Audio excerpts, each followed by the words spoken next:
सुंदरवन के जंगल में टुन्नू चिड़ा अपनी 3 बेटियों के साथ रहता था। उसकी बड़ी बेटी का नाम टुनटुनी चिड़िया था और मंझली बेटी का नाम टूनी चिड़िया था और सबसे छोटी बेटी का नाम भूरी चिड़िया था। तीनों बेटियां बहुत ही संस्कारी थीं। बचपन में ही उनके सर से उनकी माँ का साया उठ गया था। फिर टुन्नू चिड़ा ने ही अपनी बेटियों को पाल पोस कर किसी तरह बड़ा किया। अचानक एक दिन टुन्नू चिड़ा की तबीयत बिगड़ जाती है। वो अपनी तीनों बेटियों को अपने पास बुलाता है और उनसे कहता है, लगता है मेरा समय आ गया है, अब मैं नहीं बचूंगा। तुम लोग मेरी बातों को ध्यान से सुनो। टुनटुनी, तू बड़ी है बेटा, अपनी दोनों बहनों का ध्यान रखना। बाबा, तुम ऐसी बातें क्यों कर रहे हो? तुम्हें कुछ नहीं होगा। मैं अभी वैद्य जी को बुलाकर ला रही हूँ। बेटा, वैद्य जी को बुलाने से कोई फायदा नहीं। तू बस मेरी बात सुन। तेरी छोटी बहन भूरी को पढ़ने का बहुत शौक है, तू उसे बहुत पढ़ाना। इतना कहते कहते टुन्नू चिड़ा की मौत हो जाती है। बाबा, ये क्या हो गया बाबा? अब हम लोग तुम्हारे बगैर कैसे रहेंगे? तीनों बेटियां अपनी बाबा की बॉडी के पास फूट फूट कर रो रही थी। किसी तरह टुनटुनी चिड़िया अपने आप को संभालती है, फिर अपनी दोनों बहनों को समझाने लगती है। देखो टूनी और भूरी चिड़िया, तुम दोनों के इस तरह रोने से अब बाबा वापस नहीं आएंगे। अब हम लोगों को ही अपने आप को संभालना होगा। तुम लोग चिंता मत करो, तुम्हारी बड़ी बहन अभी जिंदा है। मैं तुम लोगों की देखभाल करूंगी। इस तरह कुछ दिन गुजर जाते हैं। एक दिन टुनटुनी चिड़िया काम की तलाश में जाने लगती है। तब टूनी चिड़िया उससे कहती है, दीदी, मैं भी तुम्हारे साथ चलती हूँ। हम दोनों मिलकर कुछ काम करेंगे तो ज्यादा पैसे आएंगे। टुनटुनी चिड़िया के लाख मना करने पर भी टूनी चिड़िया नहीं मानती। फिर दोनों बहनें काम की तलाश में जाने लगती है। दीदी, मैं भी चलूंगी आपके साथ। आपके बिना मैं घर में कैसे अकेली रहूंगी? फिर तीनों बहनें साथ साथ काम की तलाश में जाती हैं। काफी देर तक भटकने के बाद टुनटुनी चिड़िया को अचानक से बंटी कबूतर बहुत सारा सामान लेकर आता हुआ दिखाई देता है। टुनटुनी चिड़िया उसके पास जाती है और उससे कहती है, अरे बंटी भैया, हमारे रहते आप इतना भारी सामान लेकर क्यों जा रहे हैं? लाइए, मैं इसे आपके घर तक पहुंचा देती हूँ। जो मर्जी आए, आप मुझे मजदूरी दे दीजिएगा। बाबा के मरने के बाद हमें काम की बहुत जरूरत है। ठीक है, उठा ले सामान और मेरे घर तक पहुंचा दे। मैं तुझे 10 रुपए दूंगा। फिर टुनटुनी चिड़िया सामान उठाकर बंटी कबूतर के घर तक पहुंचाने के लिए चली जाती है। उसके जाने के बाद टूनी चिड़िया भूरी चिड़िया से कहती है, चल भूरी चिड़िया, अब हमारी बारी है। हमें भी कोई काम ढूंढना होगा। वो दोनों काम की तलाश में थोड़ा आगे जाती हैं। वहाँ एक कालू कौवा पकोड़े तल रहा था। दोनों बहनें उसकी दुकान पर पहुँचती हैं। भैया, क्या आपकी दुकान पर हम दोनों को काम मिलेगा? हमें बहुत जरूरत है काम की। हाँ, तुझे पकौड़े तलने का काम मिल जाएगा और तेरी बहन ग्राहकों के झूठे बर्तन साफ कर देगी। बदले में मैं तुम दोनों को खाने के लिए भोजन और कुछ रुपए दे दूंगा। बोल, तुझे मंजूर है? हाँ भैया, हमें मंजूर है। हम दोनों बहनें आपकी दुकान पर काम करेंगे। इस तरह टूनी चिड़िया पकोड़े तलने लगती है और भूरी चिड़िया सभी ग्राहकों के झूठे बर्तन धोने लगती है। तभी टुनटुनी चिड़िया अपनी दोनों बहनों को तलाशते हुए वहाँ पहुँच जाती है। जब वो अपनी दोनों बहनों को काम करते हुए देखती है तो उसकी आंखों में आंसू आ जाते हैं और वो उनसे कहती है, टूनी चिड़िया और भूरी चिड़िया, तुम दोनों कितनी छोटी हो और मेरा साथ कितने अच्छे से दे रही हो। अब जैसे ही हमारे पास पैसे इकट्ठे हो जाएंगे तो मैं तुम दोनों का दाखिला एक अच्छे स्कूल में करवा दूंगी। इस तरह तीनों बहनें काम करके अपना पेट पालने लगती हैं। जब उनके पास कुछ पैसे जमा हो जाते हैं तो टुनटुनी चिड़िया अपनी छोटी बहनों का नाम एक स्कूल में लिखवा देती है, क्योंकि उसे अपने बाबा का सपना पूरा करना था। अपनी छोटी बहन को स्कूल जाते देखकर टुनटुनी चिड़िया बहुत खुश होती है। इस तरह तीनों बहनें खुशी खुशी अपनी जिंदगी बिताने लगती हैं।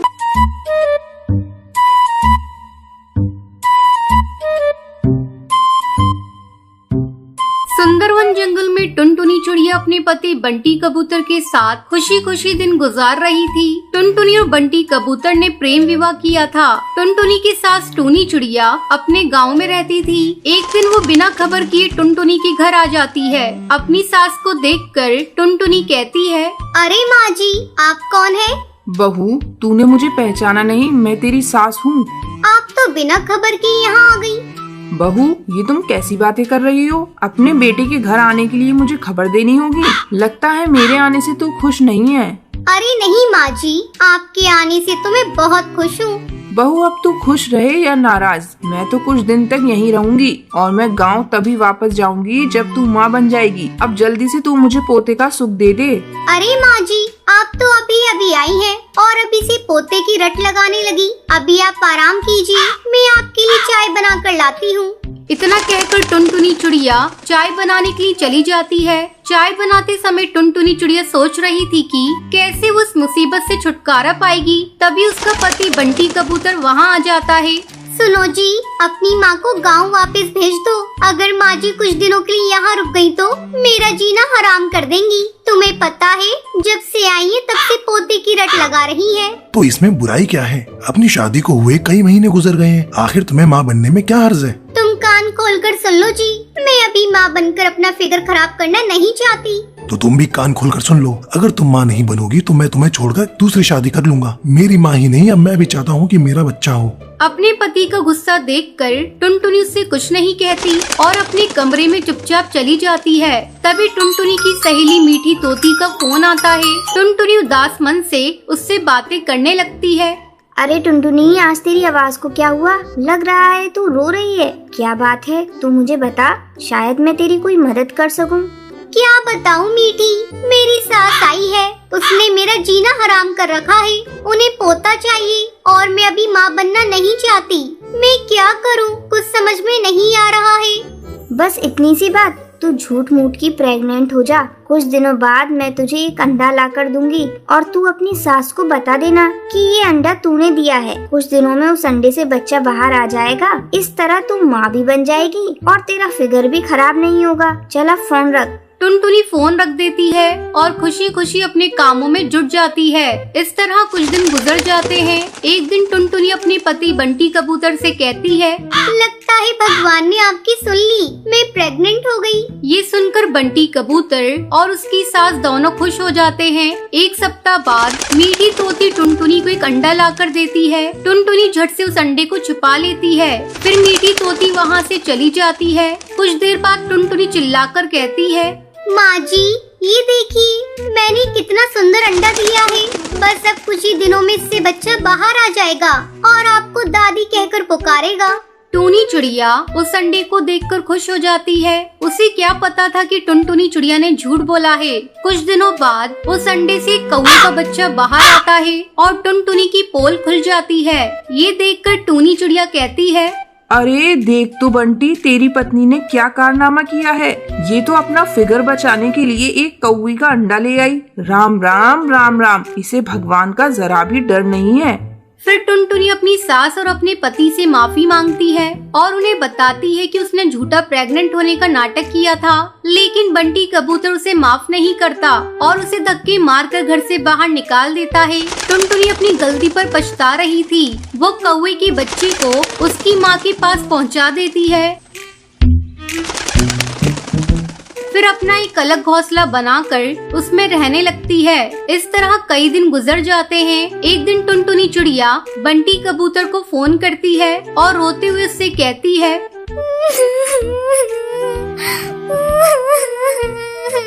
बंटी जी, मैं आपसे बहुत प्यार करती हूँ। मैं वादा करती हूँ आपसे, अब मैं कभी भी ऐसी गलती दोबारा नहीं करूँगी।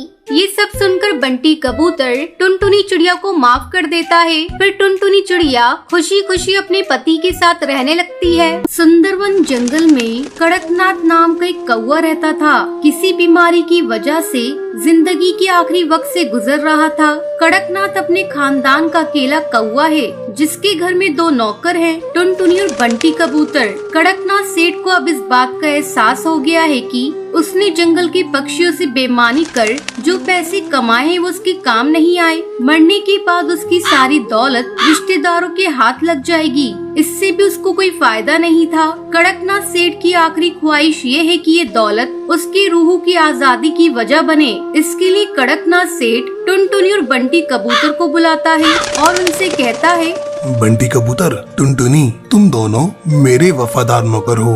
मैंने तुम्हें पूरी जिंदगी चंद रुपयों की तनख्वाह के अलावा कुछ नहीं दिया। मालिक, आप सेहतयाब रहिए, हमें आपसे और कुछ नहीं चाहिए। लेकिन अब मैं कुछ देना चाहता हूँ। क्या मालिक? मैं अपनी दौलत तुम दोनों में से किसी एक के नाम करना चाहता हूँ, लेकिन उसकी एक शर्त है। शर्त? मैं कुछ समझी नहीं मालिक। आज दिन भर तुम दोनों अपनी अपनी समझ के मुताबिक भलाई और नेकी का काम करो और शाम को आकर बताओ। मुझे जिसकी नेकी बेहतर लगेगी मैं अपनी जायदाद उसके नाम करूँगा। टुनटुनी और बंटी कबूतर कड़कनाथ सेठ की बात सुनकर हैरान होते हैं और दोनों सोचते हैं कि ऐसा क्या काम करें जो कड़कनाथ सेठ को पसंद आ जाए। अगली रोज सुबह होते ही टुनटुनी और बंटी कबूतर नेकी और भलाई का काम करने के लिए घर से निकलते हैं। टुनटुनी अभी तक ये नहीं सोच पाई कि उसे भलाई के नाम पर क्या करना है, लेकिन बंटी कबूतर के दिल में दौलत हासिल करने के लालच ने उसे नेकी के कई काम सुझा दिए हैं। बंटी कबूतर सबसे पहले मंदिर में चंदा देता है, मंदिर के बाहर बैठे गरीब पक्षियों की भी रुपए पैसे से मदद करता है, अस्पताल में जाकर जख्मी पक्षियों को दवाइयाँ खरीद कर बांटता है, जंगल के पुराने स्कूल की मरम्मत करवाता है। टुनटुनी ऐसे ही किसी नेक काम के लिए घर से निकलती है। उसे रास्ते में गाय मिलती है जो कचरे के साथ पॉलिथीन खा रही थी। अचानक वो गाय गिरकर तड़पने लगती है। टुनटुनी से फौरन जानवरों के अस्पताल ले जाकर इलाज करवाती है। उसके पेट से बहुत सारा पॉलिथीन निकलता है। इसके बाद गाय ठीक हो जाती है। हे भगवान, अब तो शाम हो गई। मैं कड़कनाथ सेठ से जाकर क्या कहूँगी? मुझे इस बात का मलाल नहीं है कि मैंने नेकी का कोई काम नहीं किया, बल्कि खुशी है कि मेरी कोशिश से गाय की जिंदगी बच गई। टुनटुनी गाय को अस्पताल में छोड़कर कड़कनाथ सेठ के पास जाती है। बंटी कबूतर भी कड़कनाथ सेठ के पास आता है और अपने पूरे दिन का काम कड़कनाथ कौवे को बताता है। बंटी कबूतर अपनी नेकी के सभी कामों को एक एक करके गिनवाता है और टुनटुनी सिर्फ इतना ही बताती है कि उसने सारा दिन गाय के इलाज पर खर्च कर दिया। टुनटुनी के पास बताने के लिए कुछ नहीं है, इसलिए वो चुप हो जाती है। बंटी कबूतर और टुनटुनी, मैंने तुम दोनों की बातें गौर से सुनी। बंटी कबूतर, तुमने दिन के 8 घंटों में 800 भलाई के काम किए हैं। शुक्रिया मालिक। टुनटुनी, तुम दिन भर में गाय के इलाज के अलावा और कुछ नहीं किया। तुम्हारे हिस्से में एक ही काम है। मालिक, मैं गाय की हालत देखकर सब कुछ भूल गई थी। मुझे आपकी जायदाद की बिल्कुल याद नहीं रही। टुनटुनी, तुमने मेरी जायदाद हासिल करने की फिक्र छोड़कर गाय की जान बचाई है। यह सबसे बड़ी नेकी और भलाई का काम है, इसलिए मैं अपनी सारी जायदाद तुम्हारे नाम कर रहा हूँ और मुझे यकीन है कि तुम मेरी जायदाद का सही इस्तेमाल करोगी और इससे मुझे सुकून मिलेगा। मालिक, आपने मेरे लिए कुछ नहीं सोचा? बंटी कबूतर, फिक्र मत करो, मैं तुम्हें भी कुछ दे कर जाऊँगा। मालिक, मुझे आपकी जायदाद की ख्वाहिश नहीं है। आप बंटी कबूतर को ही सब कुछ दे दीजिए। नहीं टुनटुनी, आज से तुम ही मेरी जायदाद की मालकिन हो। बस एक ही गुजारिश है तुमसे, मेरी जिंदगी के आखिरी दिनों में तुम मेरे साथ रहकर मेरी देखभाल करना। टुनटुनी कड़कनाथ को शुक्रिया अदा करके उस गाय के पास जाती है जिसका उसने इलाज करवाया है। टुनटुनी गाय के पास जाकर उसे चारा खिलाती है। गाय अब पूरी तरह से ठीक हो गई थी। ये सड़कों पर फिरने वाली आवारा गाय हैं, इसलिए वो उस गाय को कड़कनाथ के घर लेकर आती है और गाय के साथ खुद भी वहीं रहने लगती है। टुनटुनी अब एक बेटी की तरह कड़कनाथ की खिदमत करने लगती है। वक्त पर दवाई और खाना पीना देती है, गाय का ताज़ा दूध पिलाती है। टुनटुनी, तुम मेरी कितनी खिदमत करती हो, कभी आराम भी कर लिया करो। टुनटुनी, आज से तुम मुझे अब्बू जान कहोगी। ठीक है अब्बू जान, जब तक आप पूरी तरह से दुरुस्त नहीं हो जाते, मैं आराम नहीं करूंगी।